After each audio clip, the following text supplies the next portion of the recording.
car dealership out of business during the GM bailout because he is a conservative. Congressman Jim Renacci of Ohio, he's a Republican, he joins us now. Take me through this, Congressman.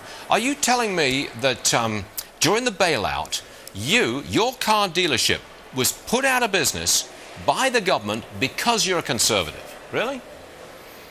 Well, first, good morning, Stuart, and I want to make sure that people realize our thoughts and prayers today are really with many of those in Oklahoma. But regarding the car dealership, I mean, I think we're really taking a look. Mike Kelly and I are taking a look at maybe the systemic issue here in Washington. You know, when we had our hearing on Friday, we were talking about targeting conservatives, and I know that Mike and I talked a couple times as we wondered if the targeting didn't go, you know, the targeting with the IRS went all the way back to 2010. There's some concern whether there's a systemic issue here in Washington of targeting conservatives, even when it came to the car dealerships. Oh, that's what we want to know. Now, as I understand it, you were running a car dealership. You were the mayor of the local town. You were running a car dealership. GM gets bailed out, goes into technical bankruptcy, and they close your GM dealership. I believe that's the sequence of events. And again, are you saying, do you have any proof that you were put out of business because you're a Republican?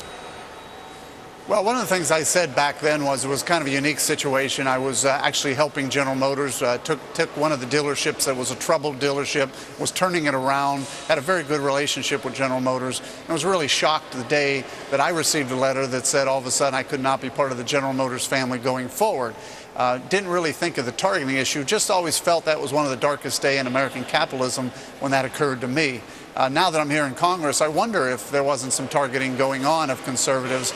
And, you know, that's really the key here, where Mike and I want to look at it and see if the targeting did occur. So you want to see the emails and any texts and memos and meetings and all the rest of it that may have had an impact on your car dealership because you're a conservative. You're looking for the emails, basically, right? Yeah, we're looking for this is about seeing where the targeting occurred, and not just my dealership. I'm talking about dealerships across the country.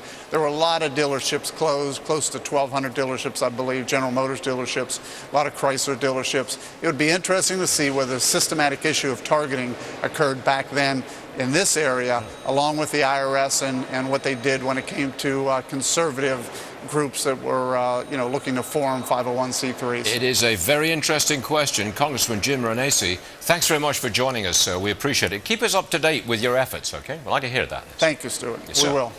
Right now, you're about to see opening statements of the